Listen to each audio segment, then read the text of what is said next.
Are we singing Happy Birthday to you? Happy birthday to you. Happy birthday, dear Jan. Happy birthday to you. Oh. By the way, you have to make a wish and then blow it out. You know, some of you know that over the last few years, Mark essentially has been my TA before he became a faculty member. Therefore, wouldn't it be appropriate for me to ask him to blow these candles? Do you want me to assist you in blowing it out? Not an appropriate event. Okay, you get those, right, and then I'll take care of all the heavy One at a time, because we got to be careful of who blows what, where. Who gets the wish? transfer wish.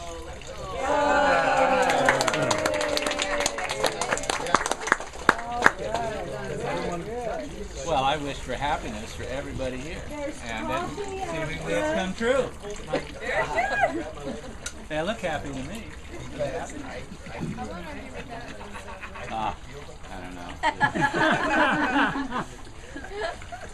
Decaf has the white lid, regular has the dark lid. So, we also have a chocolate cake, so I'm going to take this back away. It is now. It's the keys to City of Ventura.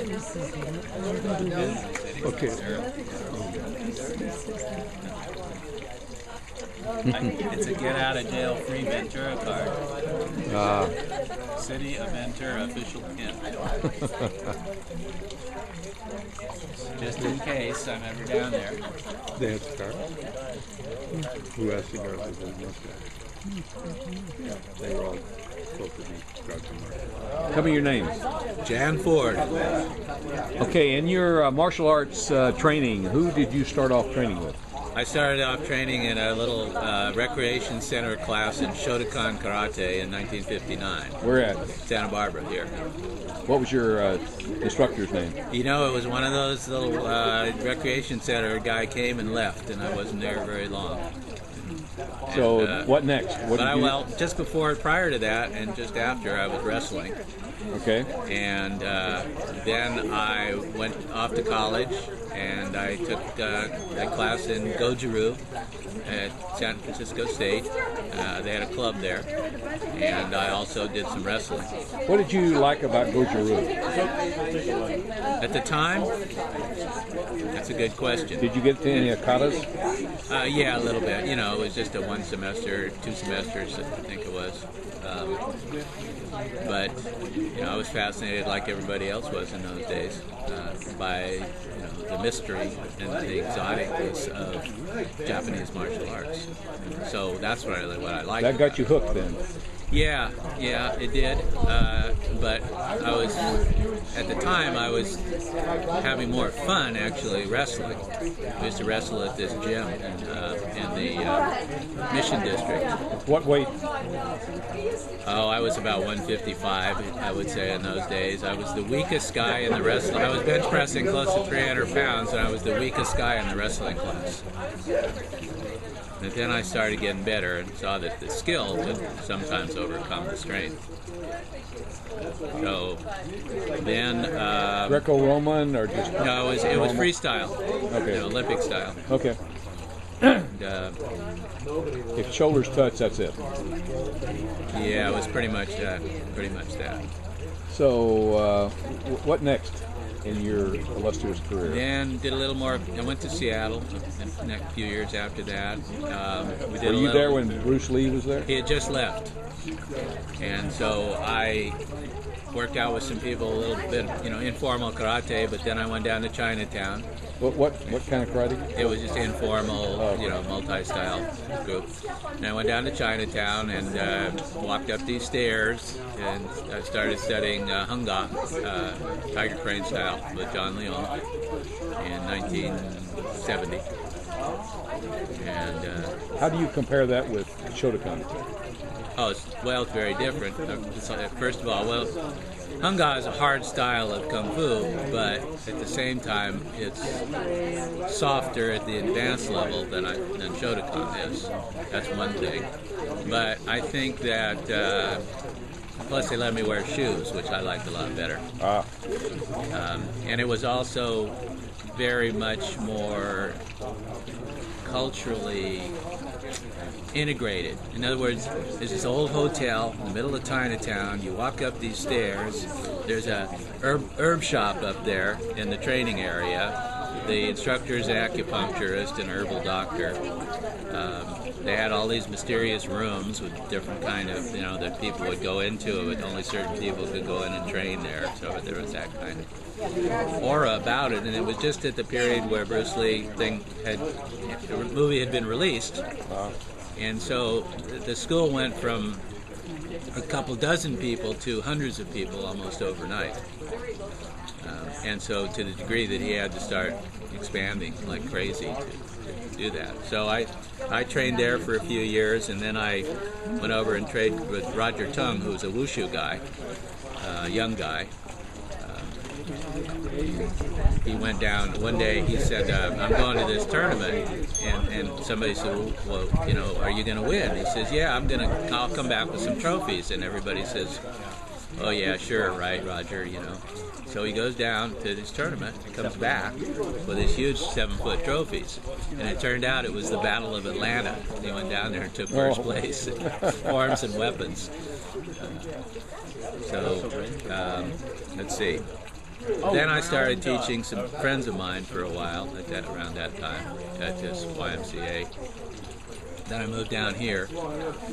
Wasn't intending to teach martial arts, but after a few conversations in bars with people, what do you do? Well, I said, well, we'd like to study with you. Well, I don't know, So I started with a couple of people, and then it grew from there, as you know. And tell us about starting your dojo. Well, at first I was managing this exercise equipment shop. And at night, we would move all the equipment out of the way and start kickboxing. And that lasted for a few months, but we decided that wasn't really, going to work out. So we went out over here to Oak Park, worked out at night on the bandstand. And in those days, the city let you put the lights on. They don't now they lock them, so you can't do that. So we work out at night there. And then this guy James Liu came into town teaching this internal style of Qigong, but it was a martial kind of Qigong. It's called the Golden Chi method. And so when I was studying with James Liu, I met this other Goju master, John Griffin, who had been Daryl Morrison's teacher and others. And he was teaching some students at the Dance Warehouse. And so he said he wanted me, could I go over and help him out? So, in fact, one of those students is here, Rick Curtis. He was a brown belt then. He was one of those students. Well, John kind of used that as an excuse to bail out of, and I got stuck with, not stuck, I inherited all his students. And so then, because we were pretty successful, I started renting more space at the Dance Warehouse. A lot of people here today were part of that group in the mid-'80s. Then I decided that at some point we had expanded enough that I needed to, get a separate studio, and that's what I did. Then we decided that we wanted to, expand out into the community, and I started showing up at tournaments that you were at. That's where I met you, up in the North County and in San Luis Obispo County, way up there.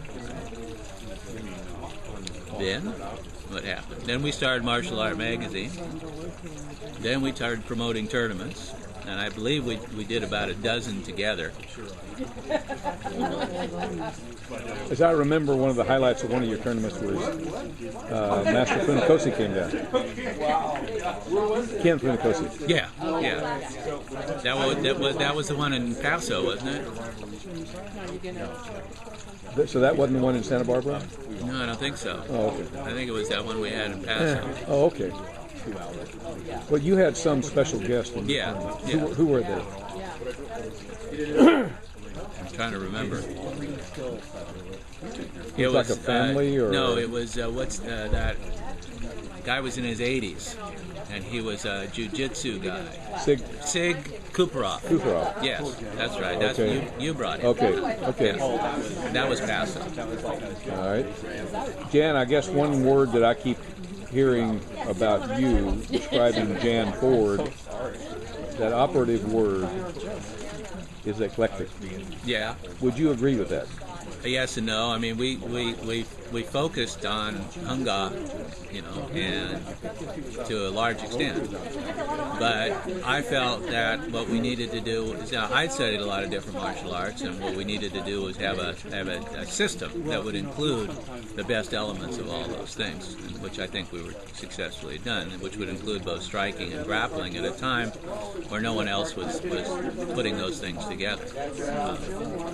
So yeah, I think eclectic would be a reasonable, but within that, you know, we did, I think, adhere to certain kind of systems like Yang, Tai Chi Chuan, Hunga, Kung Fu, Goju-Ryu, and Thai boxing, you know, because I was the first person to bring Master Surachai Surasute to, who's basically the person that brought Thai boxing in the United States. He would come here to Santa Barbara every year for 10 years, and we kind of brought Thai boxing to this area at a time where no one else had seen it before. Don't want to leave that out either. Right. If you were to start over again right now as a 30-year-old young fella, what would you do? What would you teach?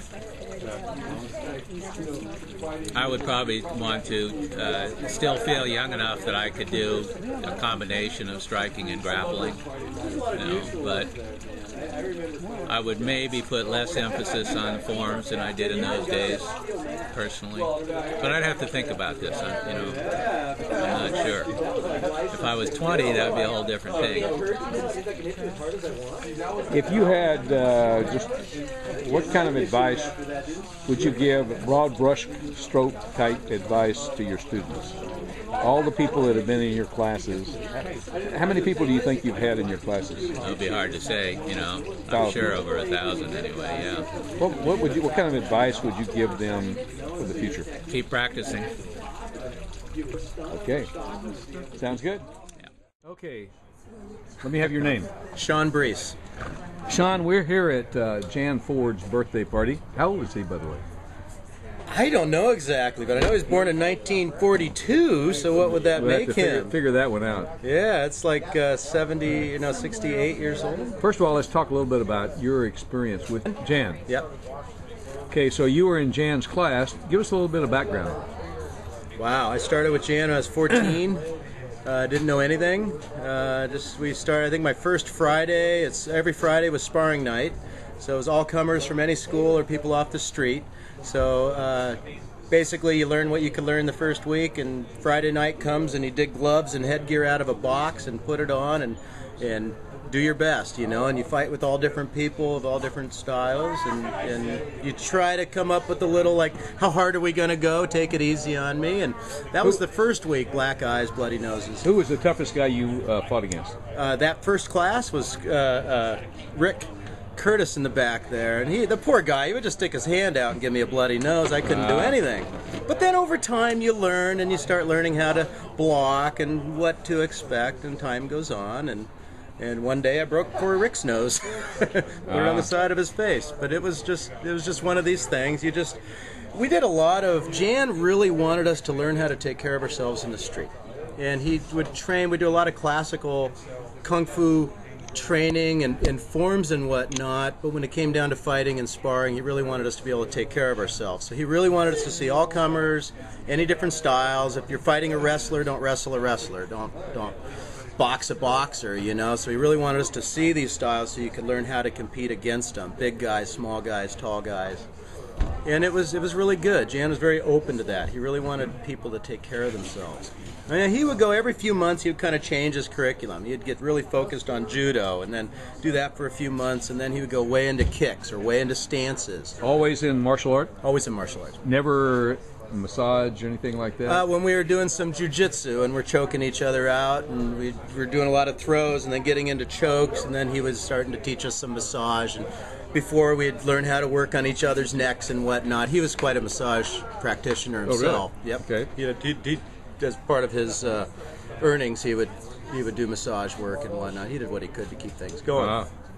And so he would teach us what to do, how to heal as well as hurt a little bit, you know. And What's the most remarkable workout you had with Jan?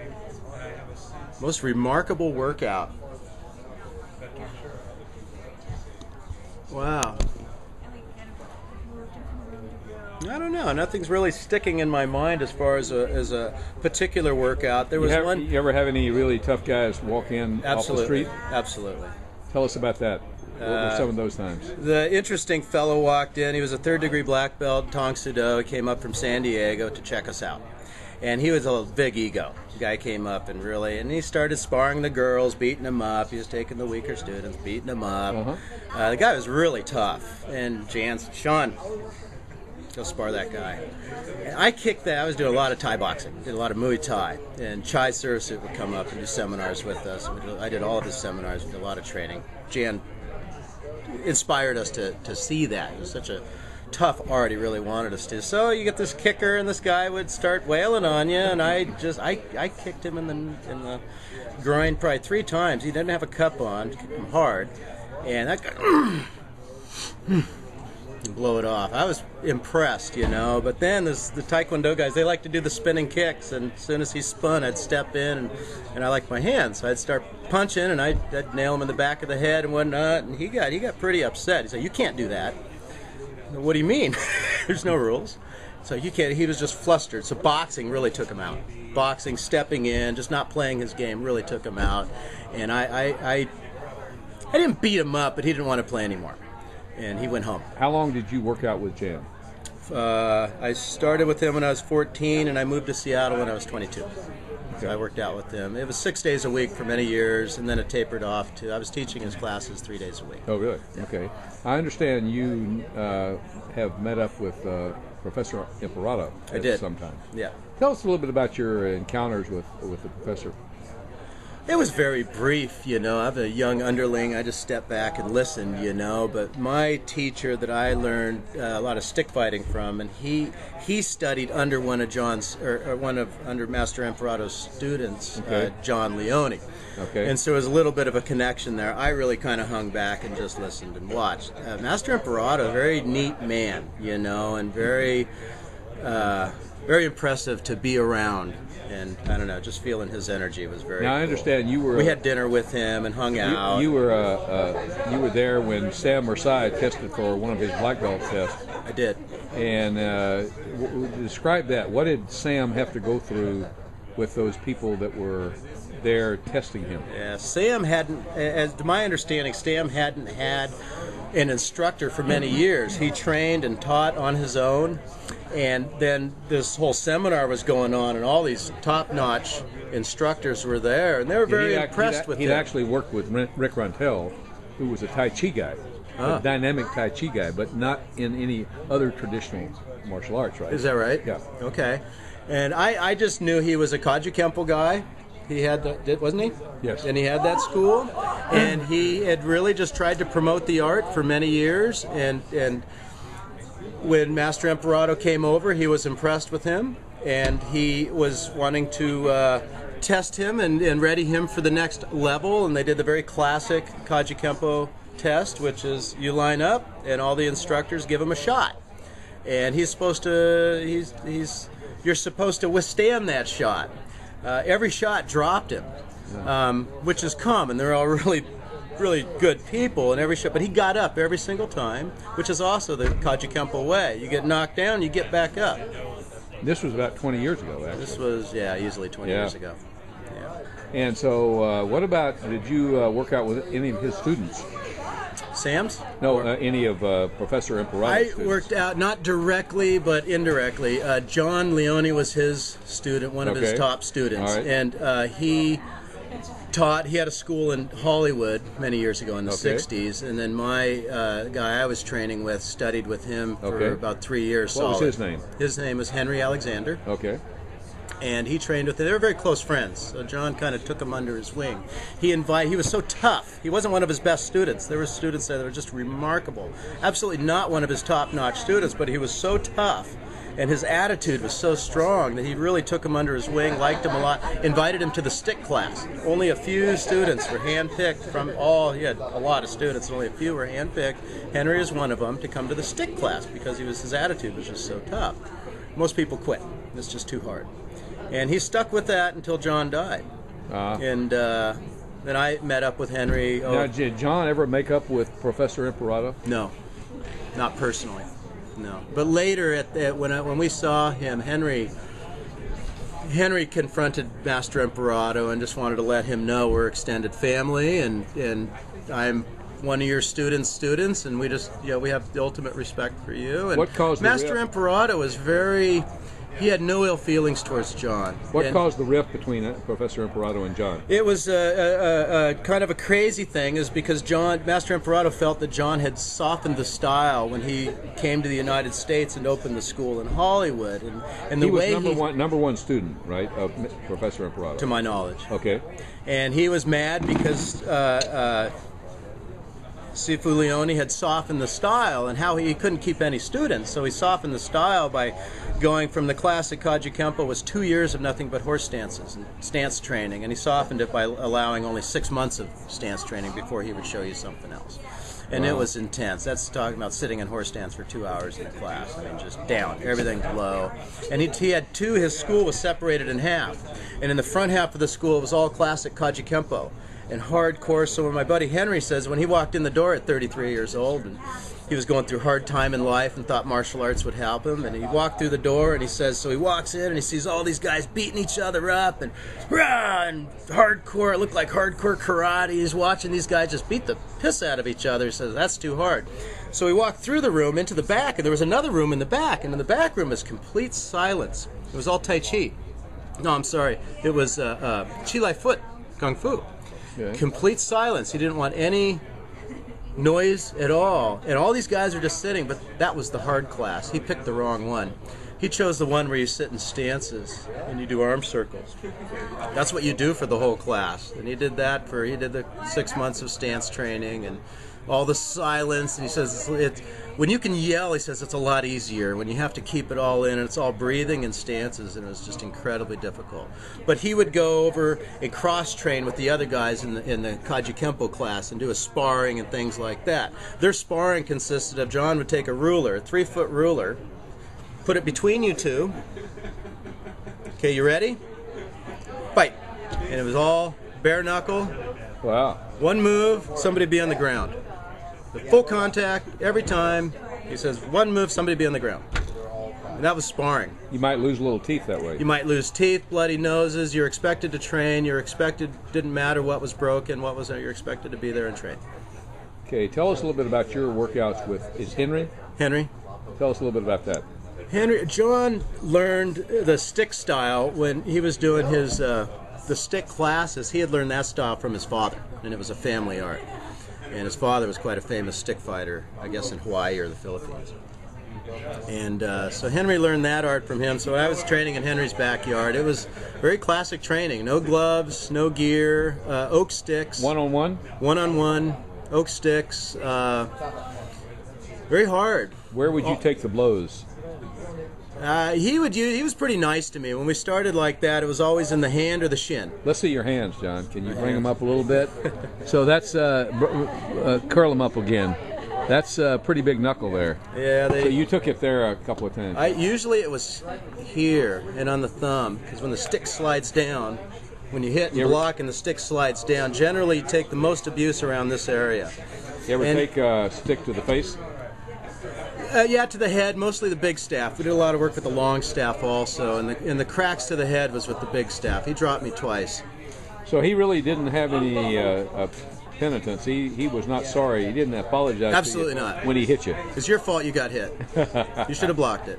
You know, So and he'd take it easy on me. Honestly, when you're learning, The guy would try not to hit you. You couldn't get your damn hand out of the way. You just Now, you're Sean, lost. let me back up. You're kidding about this. This is just a story, Absolutely right? not. This is just a total fiction, truth. right? Nobody's going to go in and get actually hit, things like that. There was never a karate I was like this, 18 right? years old and very dumb, and I don't know why. I just really enjoyed it. I always wanted a sword fight. When this guy offered to me to teach me the sticks, I was just up for it. And I'm kind of that way, you know. I don't want to be deterred. He kept trying to push me away and trying to beat me up to see if I would leave, and I wouldn't. And then sticks required very strong stances. You have to have really strong legs to train with the sticks properly.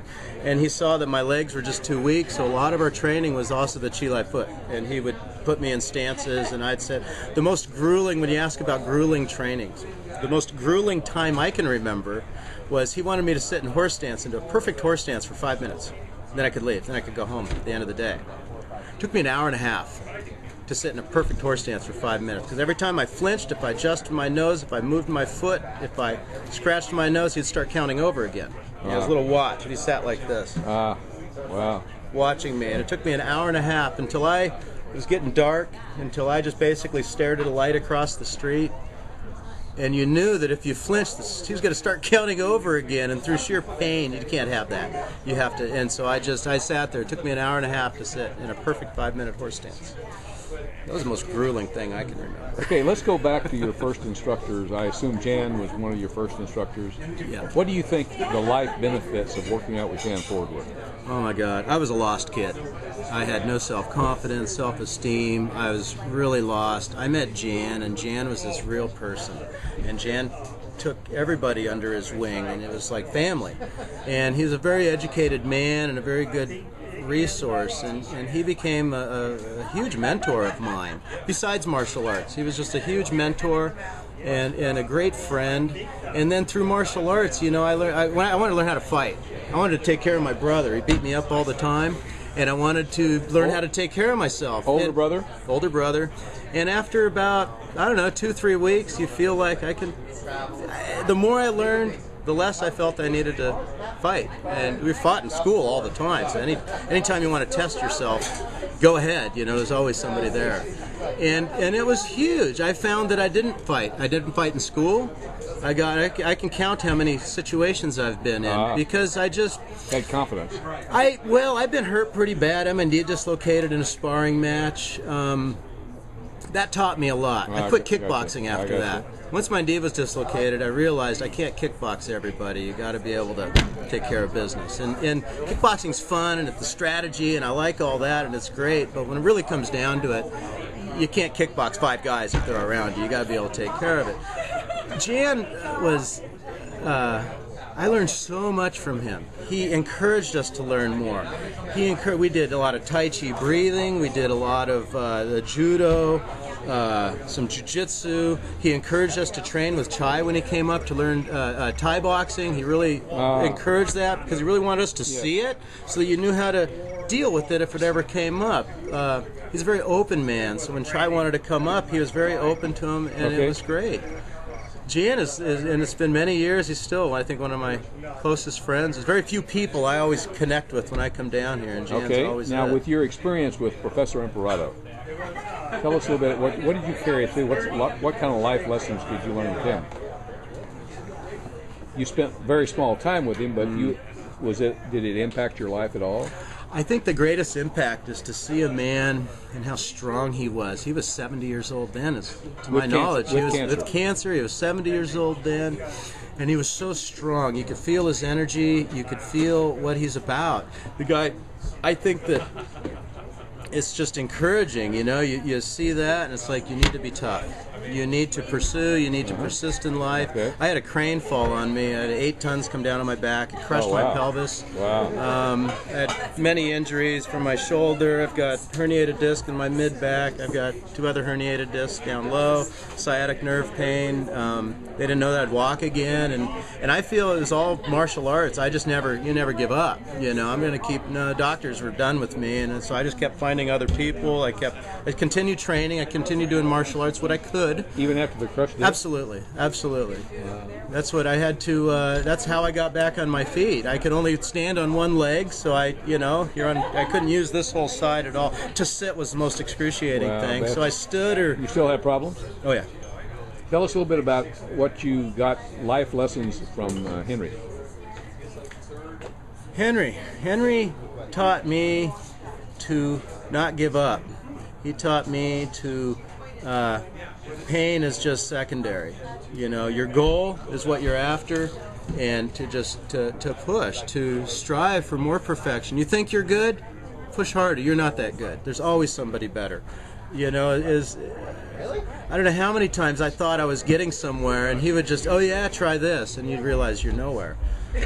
He introduced me to Sifu Gu, who became another instructor that I met and trained with, a Chinese man. His father was from the Gu family.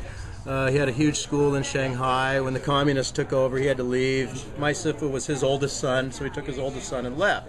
Started another school in Taipei, and he ran that for many years. I met him through Henry. If it wasn't for Henry, I wouldn't have had that connection. And you worked out with him? Absolutely. He'd come over. He'd peek. He had a Chinese restaurant next door. So he'd peek over the fence and watching us beat each other up with sticks, and he loved it. It reminded him of when Mr. Gu. Yeah. He said, it reminded me when I was a kid, you guys beating each other up, and long staff and everything, and so it was. So one thing, would you like to, in closing, what would you like to say to Jan in closing for the future? Jan, and I've told him this many times, I love him to death. He's an awesome guy. If it wasn't for him, all of us wouldn't be together. He's always strived for that, and he's kind of our father in the family, I think. He's an awesome guy. Okay, thank you, Sean. Okay, give me your name. Ben Hunter. Okay, I understand you've been a student of Jan Ford. Yes, sir. Can you give us a little history behind that? I moved to Santa Barbara to go to UCSB in 1985. I had studied martial arts before. Where? With Bill Owens. He was a student of Al Dacascos. Oh, okay. So I did Kaji Kempo for a number of years up in the Bay Area. And came down here and wanted to study. And I looked around for different schools. And I just went through the... actually, I remember. I looked in the phone book, started A, and ended up at Jan's place after going to 2 or 3. Walked in, loved it. He was at... Dance Warehouse, which is on Del Divina back then, and started training and met Jan and most of the other guys at this party. Actually, Sean was there at that point, Rick, probably everyone else on this tape was there at that time, and started training. It was the best thing I ever did. Tell us about your first day in his class. I'm trying to remember. I don't know if I remember it. I remember coming in. I remember Todd, who was around here somewhere, sparring with Gregorio, who's not here, and them beating each other back and forth across the floor, and just being excited about training and wanting to get in there and start training. You had been training in Kaji Kempo for a while. Yeah. And how did that contribute to what you did with Jan? I already knew how, some basics of fighting and how to move, so I could at least do that. And then Jan just kind of, took it to a whole new level, because we did much more full contact here. You did? Oh, you did? Really? Oh, yeah. We had, bare knuckles or with gloves? No. We had gloves, but we used to have Friday night sparring, and anybody could show up. We had not just Jan students, but students from all over Santa Barbara, Tong Sudo studios, from whatever was going on. So you'd show up at Jan's studio Friday night, and I remember maybe 6, I can't remember what time it was. You'd find somebody to fight, and okay, what rules do you want? And it could be, grappling was legitimate, because there was some friends of Jan's that would show up that were judo men, and they of course wanted to be able to use judo, so you'd have to see what the rules were. Some were point fighters getting ready for point fighting. A lot of us, Sean included, were doing a lot of Muay Thai boxing, so we wanted to do a lot of leg kicks and stuff like that. So you'd figure out what the rules were, and then you just went for it. It was a lot of fun. It was something you don't see that today. With all the laws and liability and things like that. Right. And insurance is higher now. Yeah, exactly. Yeah, Jan didn't have insurance, and we it was pretty rough tumble. It was fun. So tell us a little bit about your most remarkable workout with Jan Ford. Most remarkable. Oh, I'll tell you it right now. We did Full Contact Friday, Full Contact Friday, as I already talked about. And Jan had a couple of students, Willie, and I think his name was George. And George was about my height, maybe a little bit shorter, but probably 240 pounds, solid muscle, and he would put on those chest protectors, right? So I had pretty good kicks, but the chest protector, I would just nail George with the side kick, and he'd just knock back a couple of steps, come forward. His jab, he'd knock people out with his jab. So could you hit to the face? Yeah, we get hit to the face. Wow. But George had a really strong jab, and so I was fighting him. He clearly outweighed me, and Jan was trying to do this, do that. We were fighting, and he had me actually pinned up to the against kind of against the wall. He threw something, and I slipped underneath. I threw a left hook and staggered him, and I went whoa. And Jan went whoa. And I still remember. I can remember to this day, and it just was kind of... That gave you a little confidence, huh? It wasn't just... Yeah, it was confidence in the fact that, somebody that weighed me by, probably at that point, 80 pounds, I could... You ever see him again? Yeah, no, he was a great guy. It wasn't like... And the thing about George is he could knock you out with the jab. There was no, anger. He was not about that. He was just... Did you have knockouts during the class? Oh, yeah. Oh, really? Oh, yeah. Oh. But it wasn't, if you got stung, knockout, in other words, if you got stung and your bell was rung, you started to go down, the person would stop. It wasn't like boxing where once you're stung, they would just, any time you got your bell rung, you would stop and take a break. So it wasn't like, not like boxing at all. So we tried to be pretty careful about it. Because that's when you get hurt. When your bell's rung and your hands go, that's when you can get killed. How long did you work out with Jan?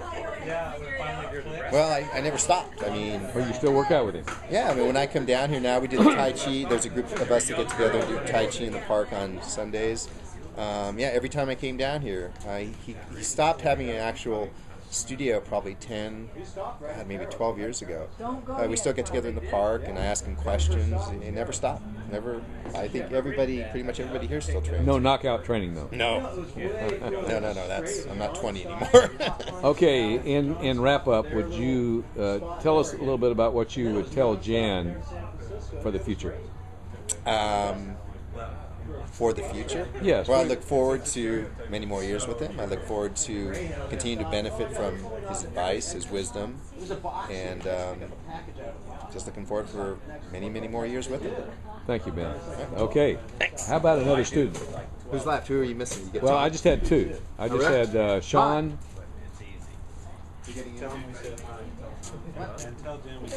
You're next. Give me your name. Todd Satterthwaite. Okay, Todd, tell us a little bit about your history with Jan Ford in workouts. Jan Ford, let's see, in workouts. When did you start? 1982, maybe? 82. He had the Dance Warehouse, and I actually went to work out with Michael Keenan. Because they both owned the same school. Because it was something that I read.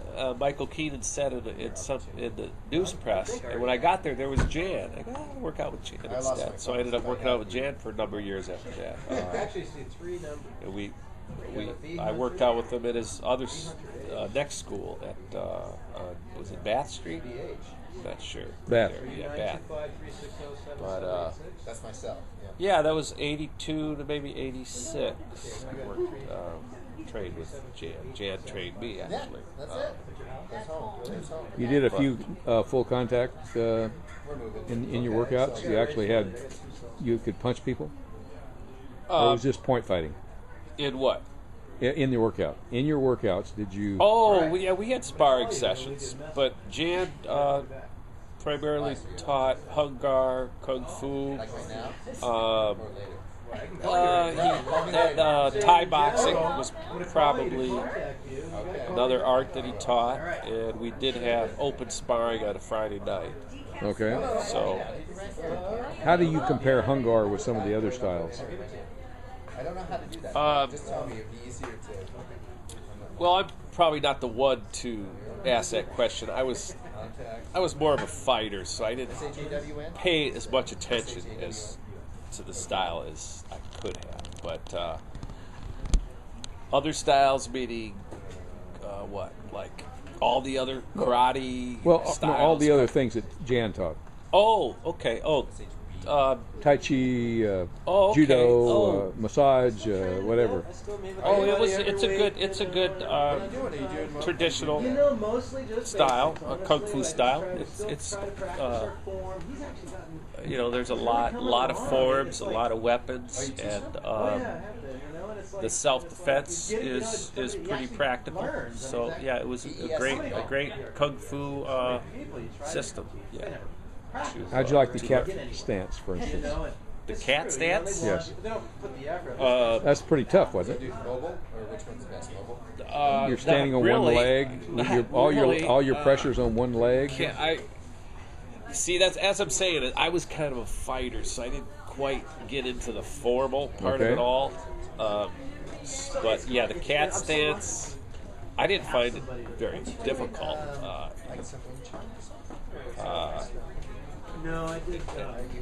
Because I was always moving, so I guess I wasn't that much into stances. What'd you do in some of your fighting career? How well did you do? I really never had a career. I would probably just did a lot of sparring in the gym against different opponents from different styles. You didn't fight in tournaments? Yeah, I did some tournament fighting, and I did pretty well. I would take a lot of seconds. Somehow I didn't get a lot of first place, but yeah, a lot of seconds. Did you ever have a time when you were glad you weren't in first place? Yeah, that works good. Yeah, there was a time I actually did a tournament in Las Vegas where I took second place, and the guy that beat me ended up in the finals on stage, and he had to fight a super heavyweight, and I was kind of glad I didn't have to fight that particular night. What do you think you gained out of working out with Jan Ford from a lifestyle basis? From your basic life foundational basis. I mean, what difference did it make working out with Jan Ford? Well, before I trained with Jan, I trained with a more traditional karate school, and Who was that? it was actually a karate do. It's called Koi Kan. Where at? Here in Santa Barbara.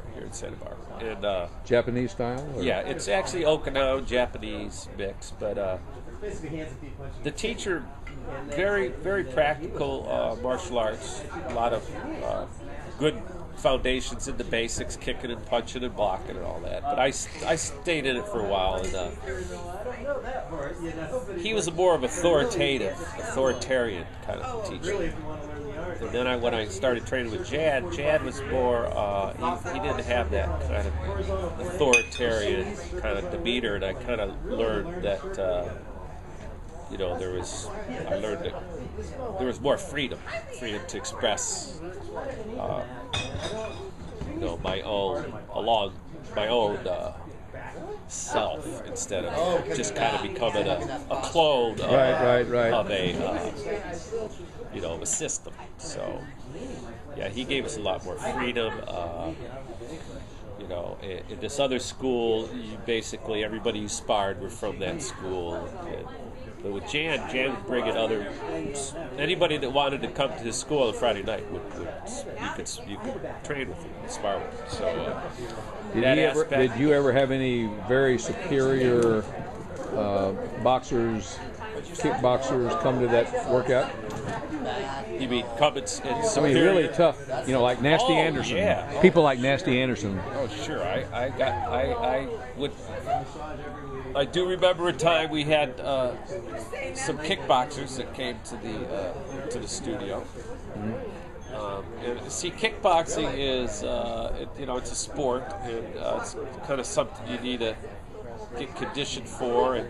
And this particular night, I remember they came, and I didn't hear they were really coming. It would have been nice to know, but I pretty much. Yes, it was a kickboxers from this school, and I definitely remember that night because it was. I think I went like 3 rounds, and it was a tough night.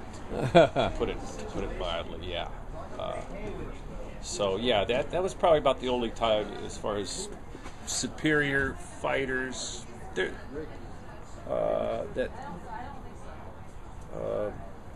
Yeah, that was it. We had some. We had different guys actually. Though I think about it, we had some boxers that trained there sometimes that were superior with their hands, and but yeah, it was.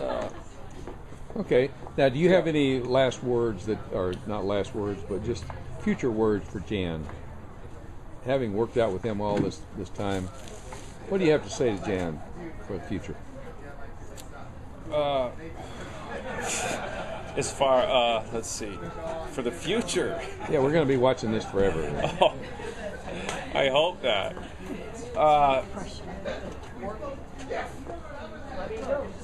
Let's see. Well, what can I say? Well, I do appreciate all the years that.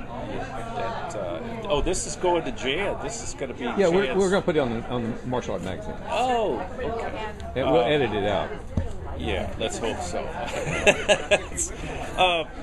Well, yeah, I appreciate all the years that Jan taught me in the martial arts. It was unbelievable. He was a great influence in my life. That's good. Thank you very much. What is your name? Dwayne Erdman. Okay, Dwayne Erdman. When did you start working out with Jan Ford? 1987, I think it was. Yeah. How long did you work out with him? Till now, still going. Oh, you're still working out with him? Working out with him, yeah.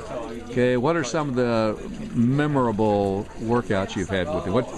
What's the most memorable workout you've had with Jan Let's Ford? see. If I think about terrain training, I'd say the red mat he made us use at City College, that was a real drag. Now, what's the terrain training? His big thing was you should be able to fight on any surface, and so there was a red wrestling mat, and he wouldn't let us roll it up, and we had to train on that for like a whole year, I guess, and that was really difficult, but it taught me some good valuable lessons. Is one, don't complain and just do it. And, So you had to work out on the mat? yeah, which was not used to. Pretty hard to do katas on the mat. Absolutely, especially when you twist your toes around every time, and it wasn't fun, you know. But you learn how to move differently, and good little lesson there. Some good sparring times, you know. A lot of times, I knew I actually transitioned into getting better in sparring because when we had guests come in, and sometimes you'd have a guest with an attitude or would be disrespectful, Sifu would come over and tell you, take care of him. And so you were allowed to kind of light him up a little bit. That was pretty cool. I felt it was like a special night. I got to hit somebody harder and try to knock him out. Had you worked out with other styles before that? I did. I worked out with Daryl Morrison and Goju-Ryu, and I still do Goju-Ryu, but... you like Goju-Ryu? Yeah, definitely. What do you like in Goju-Ryu? I like the breathing part of it. The katas are a little bit simplistic compared to the kung fu stuff, but I like the kung fu stuff because it makes me move in sort of a different way, and it makes me think about moving differently. And I give a lot of credit to Sifu here for making me a better sparrer too, because in Goju-Ryu we were very linear, and when I went over and started doing kung fu, it was a big change. It was a big transition for a couple of years. You wore gloves? Gloves, headgear, You had mouthpiece. pads, okay.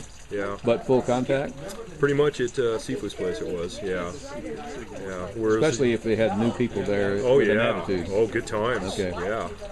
Very humbling, you know. But also, you know, being exposed to a lot of different styles too was a big part of it. You know, it wasn't just this purist system of this is all that can be done. It was much more than that. And so that's a big part of it. A big part in developing, you know, keeping your mind open and learning and seeing how you can apply some of these different elements to stuff. I even apply some of the stuff to the department. I work for the predation department, and I teach defensive control tactics and stuff. And I'll tell Sifu, yeah, I'm doing the movement we did for the footwork and stuff here, and you know, and it's good because a lot of this stuff is how it should be. It should transition over to people. You should be able to teach people. Do you feel like you've got any life lessons in classes with Jan Ford? Oh, absolutely. You know, one is, because I teach now too, is get to know your students, you know, and spend the extra time with them. That was always a special thing he would do with you, because he would talk to you or just bring up some random question. What do you think about this? And you're like, gee, I don't know. And it would get into discussion, which wouldn't necessarily always be related to martial arts, but it was, because it brought everybody together, you know, and you got to see people in a different light. So. Okay, any future words for Jan Ford? Live long and prosper. Make lots of money. Make lots of money. Just be happy. Okay, thank you, Thank Dwayne. you. Okay, first of all, what is your name? My name is Tong, T-O-N-G. Okay, where are you from? I'm from China. Whereabouts in China? Where? Where? My hometown is called Dalian. It's a northeast part city. It's pretty big, 5 million people. Okay, close to the Gulf or the ocean, close to a lot of water, right? Right. It's 3 sides are waters. What brought you over here? For college. Okay. Where are you going to go to college? I'm here for Santa Barbara City College for 2.5 years already, and I'm gonna transfer to USC next semester. And what are you going to major in? I'm studying accounting. Okay. Tong, you've had a little bit of experience with Jan Ford. Yeah. Tell us a little bit about the first time you saw what he's doing, and did he impress you with what he was doing? The first time I saw him is in his office. And basically, I was looking for help for the Tai Chi demonstration. So I was in the Chinese club in City College. And that semester, the last semester, there's no Tai Chi class, but I know there's a Tai Chi class before. So I was trying to, you know, find the instructor that maybe he can help me. So I just went to his office and, you know, just know the stuff. And I get to know people practice Tai Chi here on the Oak Park every Sunday. So I basically went there and know people and yeah, just learn from everyone. So I started to learn Tai Chi from Jan and the people there. So yeah. Tell us a little bit about the workouts with Jan. Basically, I actually learned forms from Sharon. And so sometimes if I do something not correct, then Jan will correct me. And I think Jan is very emphasized on the fighting one. It's like not just form. You must imagine someone is in front of you, and every move is must be meaningful. And that, yeah, inspired me. So, you know, how to do the form correctly. Yeah. Okay. Thank you very much, Tong. Sure. Okay. Thank you. Okay. Let me have your name. Melissa Coyne.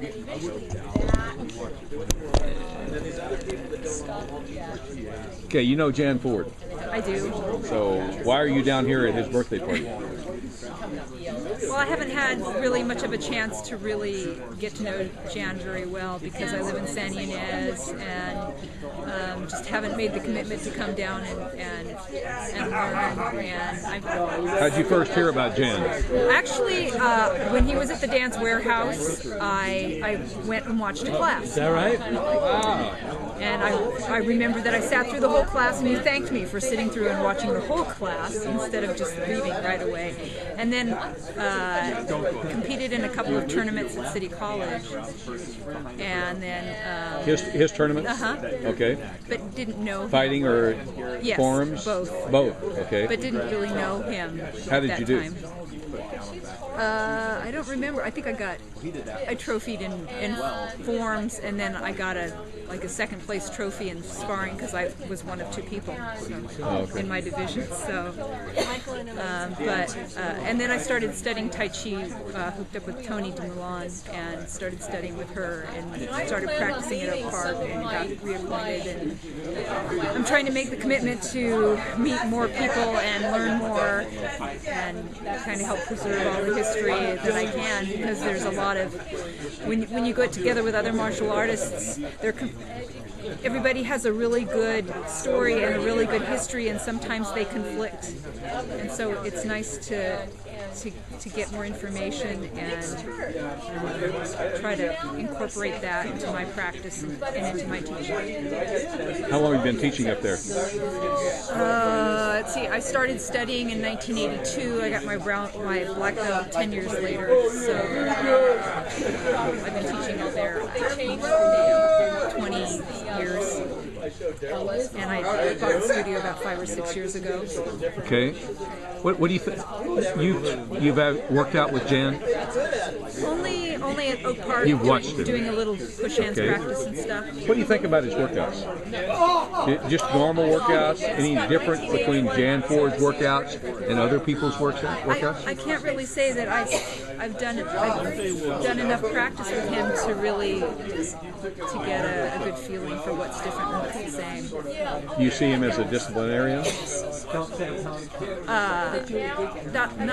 Not that I've seen. He's sort of a free thinker, isn't he? Yes. Eclectic, would you say that's a good word for Jan? Yes. Okay. And another thing I think is a nice guy, which is unusual in the martial arts industry. Especially the people we used to run into at those LA tournaments.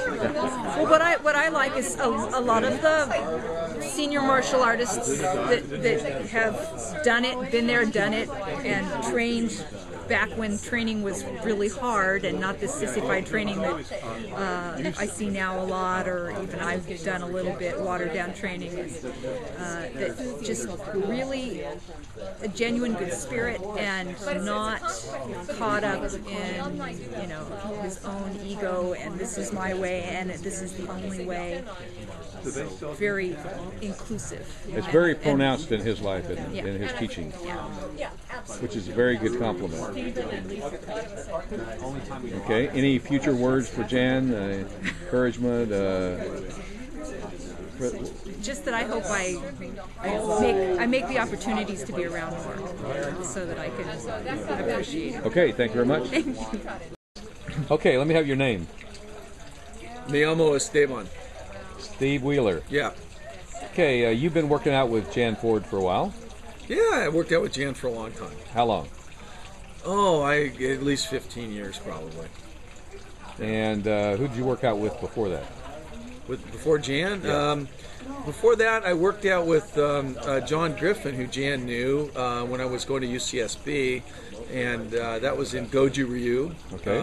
And actually, Rick Curtis and I were working out at the same time, but we didn't really know each other. What did you think about Goju Ryu? Goju Ryu was all right. Did you like the katas? What's that? Did you like the kata, the forms? I'm not particularly a kata person, okay. So I they were all right. Okay. Yeah, before that I worked out with Nobu Miki, which was Shito Ryu down in San Diego. Oh, Mickey. Yeah. Mickey. Yeah. Yeah. So he was really into forms. Very traditional Japanese, workout. Yeah. Forms and not as good in the fighting stuff, but yeah, he was definitely in the forms. Tell us about the first time you worked out with Jan Ford. Is it memorable? Oh yeah, it's a lot of memorable experiences working out at Jan's place. It was the studio that was next to Big Brand Tires, and we were talking about it earlier, because it was kind of dark in there, and you'd sort of go into this one room, and then you kind of go around, you go down this little hall, and you go down to the workout area, and it was a little intimidating, as I recall, because I was just getting back into working out after probably have taken, at least 7 or 8 years off, from college, where I hadn't trained at all or done anything. So I was kind of, finding my way and, trying to see what was going on. And I don't know why I ended up at Jan's place, to be honest with you. I don't remember, if I'd called other places or whatever. I just, went down there and signed up and started working out. Did you find it a difficult style to get into? Yeah, I think that Kung Fu is definitely a little more mysterious than karate, where you kind of get into karate and it's just a much more disciplined kind of regime, where you go in and it's like you know what you're going to do to go from a white belt to an orange belt, and you're going to do certain forms, and it's just it's much more disciplined. And this Jan's style was a little more westernized, I mean, he was down with the Kung Fu and he knew that, but it was also a little bit more laid back, and to some extent, as I recall. And so, as you progressed with Jan, what belt did you get to? I got to a black belt. Okay. Yeah. Did you teach after that? A little bit, not much. I